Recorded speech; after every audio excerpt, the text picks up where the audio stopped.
caros alunos. Atendendo o pedido de alguns alunos, no sentido de fazer um resuminho sobre a história dos Hebreus, eu vou trazer nessa aula, então, uma abordagem bem sucinta a respeito de um vídeo, que eu já gravei anteriormente sobre a história dos Hebreus, Fenícios e Persas. Mas aqui eu vou falar especificamente sobre os Hebreus.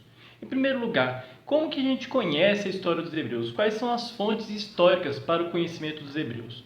A gente tem, na verdade, três fontes históricas principais. A Torá, o Pentateuco da nossa Bíblia, da nossa Bíblia para quem é cristão, Nós temos também os vestígios arqueológicos e os historiadores antigos, como, por exemplo, Flávio Joséfo, do século I depois de Cristo. Então, é uma história muito próxima da nossa, então a gente consegue compreender muito facilmente, porque nós somos de uma cultura monoteísta, querendo ou não, mesmo quem não é cristão, a nossa cultura mundialmente, a gente pode dizer que é uma cultura quase que monoteísta, então é uma herança hebraica. Quem que eram os hebreus? Os hebreus, eles eram povos que viviam do pastoreio perto da cidade de Ur, na Mesopotâmia. Então eu falava em aula anterior que a Bíblia vai contar um pouquinho mais sobre isso no Gênesis, no capítulo 12, que no século 18 a.C., Abraão vai deixar Ur como o primeiro patriarca e ele vai liderar os judeus em busca de águas, boas pastagens, em busca da chamada Terra Prometida. Lá no Gênesis 12 vai falar: sai da tua terra e vai para onde eu te mostrarei, será a terra onde corre leite e mel. Então, esse lugar seria um lugar reservado por Deus, e ficava em Canaã, que era conhecido como Palestino. Lá nessa cidade que eles chegam, eles vão praticar o pastoreio, a agricultura, em pequenos grupos, num contexto patriarcal, ou seja, com um chefe de família que vai organizar tudo, vai determinar tudo. Então, aquela ideia da sociedade patriarcal, um homem que lidera o grupo. Os patriarcas mais citados na Bíblia, eles são Abraão, Isaac e Jacó. Jacó, inclusive, é dele que vem o nome israelitas, que é uma denominação que a gente dá para os judeus, que vem do relato bíblico do Gênesis 35, porque ali conta a história que ele briga com o anjo, que ele luta com o anjo, e na luta com Deus, aí acaba que o nome Israel significa isso, lutar com Deus. Basicamente é isso, a questão do nome tem a ver com isso. Então, os hebreus, também conhecidos como israelitas, no século 17 a.C., eles vão sofrer com a fome e a seca na Palestina e eles vão acabar indo para o Egito. E lá, o Egito, nessa época, estava dominado pelos Hicsos. E essa história vai estar no finalzinho do livro do Gênesis e no início do livro do Êxodo. Durante esse período, os hebreus eles viveram em liberdade, mas quando os egípcios expulsaram os Hicsos de lá, os hebreus eles passaram a viver como escravos. Inclusive, os egípcios acreditavam que os judeus eles contribuíram, inclusive, com os invasores. No século 17 a.C., os hebreus eles se rebelaram e acabaram fugindo da Palestina, liderados por Moisés. Essa história vai ser contada na Bíblia ali no capítulo 13 do livro do Êxodo. A Bíblia diz que eles caminharam pelo deserto por 40 anos. A história vai contar várias coisas, tem até uma novela recente falando sobre isso, os 10 mandamentos, mas é mais ou menos a ideia de que ali eles vão caminhar durante 40 anos, tendo muitos percalços por causa de desobedientes, etc. Isso é questão religiosa.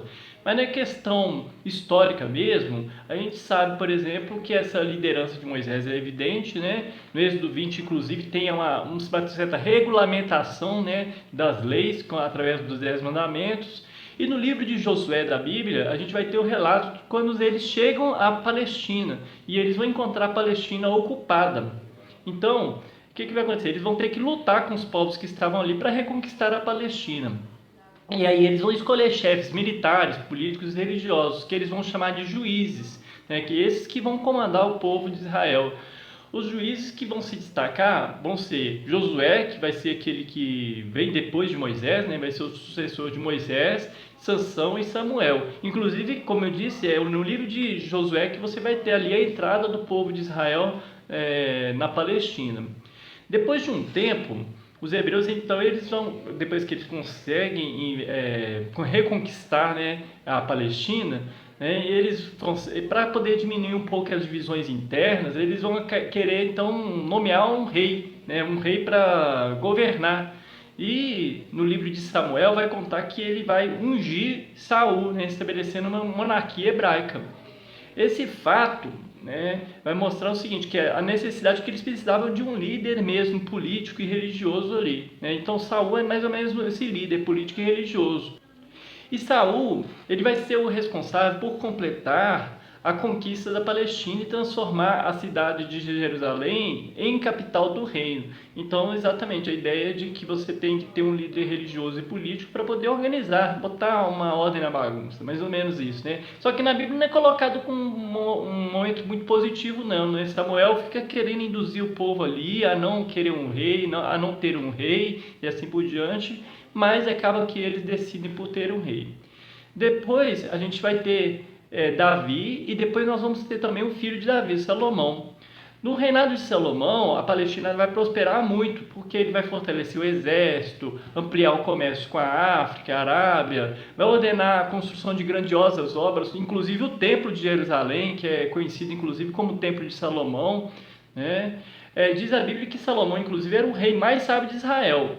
Na Bíblia também fala que Davi era o rei mais justo de Israel, né? Então Davi era o rei mais justo e Salomão o rei mais sábio, e assim por diante. São denominações que eles dão para esses reis. No século X, Salomão ele vai falecer, né? E a partir daí vão de novo começar os conflitos, né? Várias disputas políticas entre os próprios hebreus, e isso vai causar uma divisão do reino em dois. A gente vai ter o reino de Israel, que era situado ao norte e formado por 10 tribos e tinha como capital a Samaria, e o reino de Judá, que seria ao sul, composto por 2 tribos com capital em Jerusalém. Então vocês sabem, né? Um reino que se divide acaba sendo enfraquecido, né? Então, a partir dessa divisão, você vai ter um problema com os povos que ficaram de olho. Opa, o reino já está dividido, então vamos começar a tentar reconquistar esse território. Então, em 722 a.C., os assírios eles vão conquistar o reino de Israel. E em 587 a.C., o rei Nabucodonosor, do novo Império Babilônico, vai dominar o reino de Judá. Então eles vão destruir o Templo de Jerusalém e vão inclusive levar os hebreus como cativos para a Babilônia, onde eles viveram como prisioneiros, né? Então os hebreus eles vão ficar aí até mais ou menos 539 a.C., quando os persas vão conquistar a Babilônia e os hebreus vão poder voltar, né, para a Palestina, onde eles vão reconstruir o Templo de Jerusalém. Então você vai ter aí de novo uma reconstrução tanto religiosa quanto política, com o retorno dos hebreus à Palestina. Os hebreus eles continuaram sendo dominados por outros povos, por exemplo, como os romanos, né? Na Bíblia a gente tem vários relatos, né? Inclusive a gente sabe que quando Jesus, né, ele chegou, né, a história conta que eles esperavam que ele fosse um rei que libertá-los do jugo do romano, né? E 70 depois de Cristo, Roma acabou destruindo o segundo templo de Jerusalém, usando violência contra os judeus. A partir daí, então, você vai ter uma diáspora, ou seja, uma dispersão dos judeus pelo mundo afora. E mesmo dispersos pelo mundo afora, eles continuaram mantendo ali seus rituais religiosos, né, e a sua tradição e assim por diante.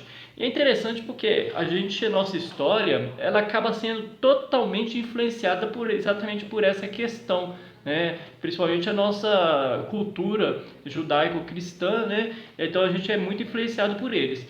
Essa ideia de Jesus como sendo um líder político acabou sendo, vamos dizer assim, extirpada ou retirada da Bíblia, né? A Bíblia ela coloca exatamente Jesus como um chefe religioso, né? Como se diz, o meu reino não é deste mundo. Mas os judeus, quando eles esperavam, como eles falavam que vinha um Salvador, etc., eles esperavam que fosse uma pessoa que viesse trazer a libertação do jugo romano, né? Que eles pudessem ficar livres de Roma. E, no entanto, não foi o que aconteceu, né? Acabou que Roma ainda respondeu agressivamente a essa oposição ao seu domínio, né? Com a destruição do Templo de Jerusalém. Ô, gente, uma aula bem rápida. Qualquer dúvida, crítica, sugestão, pode deixar nos comentários. E vai ser um prazer também, até por e-mail, responder algumas perguntas. Até a próxima aula.